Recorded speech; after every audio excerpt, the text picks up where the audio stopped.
Okay, assalamualaikum warahmatullahi wabarakatuh. So my name is Rana Dewi, and today I would like to interview one of my friend, and she is have the experience in interpreting. So, can you introduce yourself first? Udah bisa bahasa Inggris nih. Nggak apa-apa, pakai bahasa Indonesia juga nggak apa-apa. Oh ya udah. Oke semuanya, assalamualaikum warahmatullahi wabarakatuh. Waalaikumsalam warahmatullahi wabarakatuh. Oke, perkenalkan nama saya Nikmatul Zahra Firdausi. Jadi di sini saya punya pengalaman tentang interpreting ya. Sebelumnya boleh tahu nggak Zahra itu kuliah di mana, terus semester berapa, terus jurusan apa? Oke, jadi sebenarnya saya itu temennya Ratna. Kita itu satu jurusan, jurusan Pendidikan Bahasa Inggris di Universitas Muhammadiyah Yogyakarta, semester 7. Nah, terus kan katanya kan Zahra punya pengalaman di bidang interpreting ya. Nah, itu selama kamu jadi interpreter itu berapa lama? Terus kok bisa kamu tuh jadi interpreter itu gimana terus habis itu dari bahasa apa ke bahasa apa? Oke, jadi saya emang punya ini ya pengalaman sebagai interpreter. Jadi ceritanya begini, ayah saya itu dapat email dari sebuah logistik. Disebutin gak nih logistiknya nih? Nggak usah, itu brand kan, brand. Iya, sebuah logistik di daerah Jakarta gitu kan. Terus ayah saya tuh bilang ke saya, coba nih kamu tanganin ini. Nah, pas saya cek itu email, ternyata isinya itu ada sebuah perusahaan di Australia yang mau pesan examine table paper. Jadi examine table paper tuh kayak kertas buat di rumah sakit lah gitu. Nah, habis itu saya gini, kenapa kok harus saya gitu? Saya kan nggak bisa gitu. Gimana caranya? Terus kata ya saya, cobalah kamu kan jurusan bahasa Inggris gitu. Kamu tuh harus mengimplementasikan lah gitu. Gimana caranya gitu. Soalnya kalau misalkan dipikir-pikir gitu, sebenarnya ayah saya bisa bahasa Inggris, cuma ya cobalah kamu latihan gitu. Cobalah kamu latihan. Jadi akhirnya saya take job lah gitu. Habis itu saya balas emailnya yang dari perusahaan yang di Jakarta, yang perusahaan logistik dari Jakarta itu. Habis itu sama perusahaan logistik itu disampaikan ke perusahaan yang ada di Australia. Oh, jadi kayak diper-tuper gitu ya. Jadi satu orang ke orang yang lain. Iya, gitu. jadi soalnya emang perusahaan logistik yang di Jakarta ini tuh emang ini, dia itu kayak menerima pesanan dari luar negeri. Jadi kalau misalkan orang luar negeri mau pesan sesuatu barang dari Indonesia itu lewat situ gitu loh. Iya. Jadi terus perusahaan logistik itu yang nyari perusahaannya gitu. Nah, akhirnya saya udah kirim email itu ke perusahaan yang Jakarta, terus Jakarta sampein ke Australia. Terus sama perusahaan yang logistik yang di Jakarta itu ngomong ke saya, gimana nih, apa mau langsung dihubungin ke yang Australia itu apa lewat perusahaan logistik itu gitu. Terus akhirnya ya udah, saya bilang lewat logistiknya aja gitu. Soalnya saya juga nggak bisa kan kalau misalkan harus ngurusin sendiri gitu. Saya juga belum pengalaman gitu. Saya juga masih butuh bimbingan gitu kan. Nah, akhirnya sekitar 2 mingguan itu yang pihak dari Australia itu menghubungin ke logistik itu untuk diajak Zoom. Untuk diajak Zoom bareng. Dan kamu juga ada di Zoom itu? Iya. Jadi tiga unsur ya? Iya, jadi 3 unsur itu. Terus juga jadi di sini yang ikut Zoom itu saya, terus dari perusahaan logistik sama dari Australia itu, dari buyer Australianya itu. Terus habis itu ayah saya nyuruh manajer untuk nemenin saya juga gitu. Nah, akhirnya diurusin lah. Kita kira yang ngomong lah, ya gitulah pokoknya, konferensi gitulah gitu. Kita ngomong udah. Jadi kalau misalkan ada sesuatu yang saya nggak ngerti juga dibantuin sama manajer ayah saya sama perusahaan dari logistiknya itu. Terus habis itu saya disuruh bikin ini surat penawaran harga. Nah gitu, suruh bikin itu. Terus juga bikin portofolionya juga gitu. Pokoknya semua itu full bahasa Inggris. Udah selesai, habis itu dikirim ke yang Australia itu. Dan akhirnya kita sekitar berapa ya, 3 mingguan kalau 2 minggu, sekitar 2 mingguan itu kita nge-zoom lagi. Ya udah akhirnya kita kayak deal-dealan lah. Oh iya. Gimana sih gitu. Nah Ya, terus kayak gitu.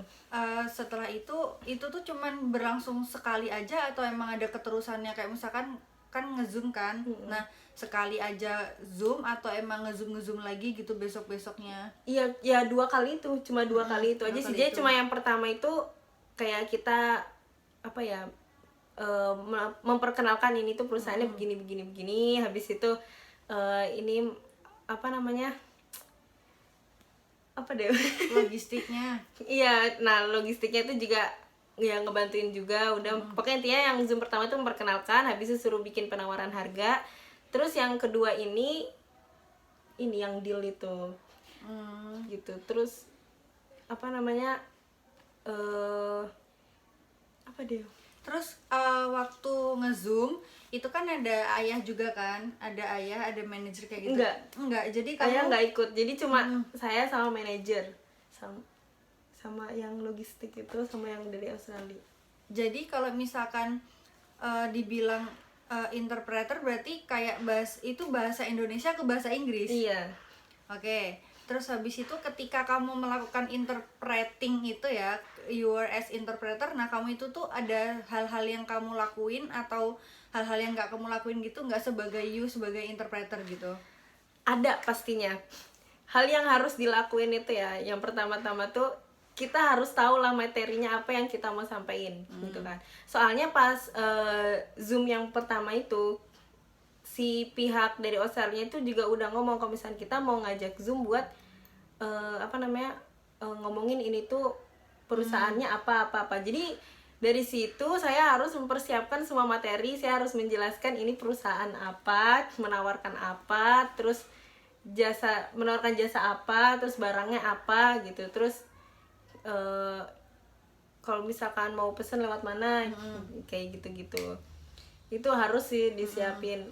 Terus juga apa ya, kita itu harus kayak open personality lah gitu. Jadi kan kita kan ngadepin orang luar ya, orang yang beda culture sama kita, orang yang beda apa sama kita gitu. Jadi kita harus open personality, jangan apa ya, kayak gampang tersinggung gitu loh. Soalnya kadang tuh bahasanya mereka sama bahasa kita itu beda gitu. Yang kita anggap bahasa mereka itu kayak kasar, keras gitu, sebenarnya enggak ya. Jadi emang merekanya seperti itu gitu loh. Gitu sih. Nah terus setelah selesai itu kamu kan menyampaikan result dari kamu Zoom itu ke ayahmu kan. Nah kamu itu menyampaikannya pakai bahasa Indonesia atau kamu mix pakai bahasa Inggris? Pakai bahasa Indonesia. Pakai bahasa Indonesia lah. Of course. Oke, jadi selama kamu mendalami interpreting itu, nah kan kamu kan nge-zoom kan. Nah, ketika orang yang dari sananya itu, dari logistiknya atau dari company-nya itu ngomong, nah kamu note-taking juga nggak? Atau ketika kamu note-taking, kamu punya simbol gitu nggak? Kayak kamu punya simbol yang spesial yang kamu tuh bisa paham sendiri, simbolnya tuh kayak cuman just you yang understand gitu loh. Pasti sih, pasti note taking tuh pasti. Soalnya kalau misalkan nggak note taking, ya gimana mau laporannya gitu ya kan. Terus juga gimana cara kita menyimpulkan apa yang dipinginin sama perusahaan dari Australia itu gitu. Kalau simbol itu juga pasti sih, soalnya apa ya, kalau note taking nggak ada simbol itu kayaknya nggak mungkin deh, ya kan? Kayaknya nggak mungkin gitu. Jadi pasti ada lah gimana cara kita menulis, gaya kita menulis yang cuma kita doang yang pahamin. Entah itu tulisnya itu ada yang digaris-garisin, entah itu ada yang dibuletin, pasti ada sih. Cuma kalau aku keseringannya ya, kalau ngesimbol gitu, mesti itu aku garisin, aku buletin, atau aku kasih gambar. Contohnya gimana? Kalau yang aku tahu ya, kayak misalkan slang word gitu, with itu W sama garis miring. Terus habis itu N itu tuh kayak cuman N doang, jadi nggak AND gitu, nggak cuman N. Terus habis itu misalkan long time gitu L, tapi time-nya tuh kesana gitu loh, jadi kayak ada tanda panah tapi kesana gitu. Nah kayak gitu, kalau kamu gimana? Kalau kayak gitu apa ya, kayak huruf singkat gitu, kata singkat kata gitu ya. singkatnya, Ya, kata singkat itu pasti pakai kata singkat. Terus kalau misalkan apa ya, ya kata singkat itu sama gambar-gambar sih aku lebihnya tuh, ya garis bulat ya entah itu. Terus juga tulisannya tuh nggak yang mendatar semua tuh, enggak. Tulisannya tuh ada yang mendatar, ada yang di mana-mana lah gitu. Kayak gitu sih. Salah. Nah, kamu kan punya pengalaman interpreter ya. Nah, kamu punya pengalaman lain juga nggak dalam bidang interpreting gitu? Enggak sih, karena itu emang bener-bener pertama kali dan harus ngurusin bisnis kayak gitu tuh, oh my god, pusing sih memang sebenarnya. Itu pertama kali. Oke, di sini Zahra sebagai orang yang punya experience di bidang interpreting, kira-kira ada yang mau disampaikan nggak? Misalkan teman-teman belum punya pengalaman gitu ya, kayak misalkan aku, siapa tahu belum punya pengalaman atau teman-teman yang nonton. Nah, itu ada advices gitu nggak? Kalau misalkan sebelum jadi interpreter tuh apa yang perlu di-prepare gitu? Pertama-tama yang pasti ya kita harus tahu bahasa. Ya, kan? bener. Bahasanya Ya, kita harus bener. tahu ya kan. Kita mau interpreter bahasa apa nih gitu. Ya minimal bahasa daerah kita dulu kali ya. Ya kan. Traditional language. Bahasa daerah kita dulu, terus baru bahasa yang universal, bahasa Inggris lah gitu. Soalnya kebanyakan tuh orang-orang kan pakai bahasa Inggris mana-mana gitu. Terus juga apa ya, banyak-banyak research juga sih. Itu juga penting banget. Kita mau itu interpreting dalam sebuah konferensi atau sebuah apapun, itu kita harus tahu ini tuh acaranya temanya apa, kita harus tahu gitu. Terus juga ini sih yang lebih penting tuh, pas lagi di dalam acara kalau misalkan lagi interpreting, kita jangan lupa sebutin nama. Soalnya nama itu penting. Jadi kalau misalkan kita nyebutin nama nih, Mr. siapa, Mr. Denny atau Mr. siapa gitu, kita harus sebutin gitu namanya. Soalnya kayak apa ya, biar kita tuh kayak lebih deket gitu loh. Jadi orangnya tuh mau bekerja sama kita gitu. Jadi ya gitulah, orang tuh suka kalau misalkan dipanggil namanya. Gitu sih menurut pengalaman aku. Iya. Jadi segitu aja mungkin Zahra buat interviewnya gitu. Thank you so much for your time karena udah mau di interview. Ya udah, kalau gitu kita akhiri. Wassalamualaikum warahmatullahi wabarakatuh.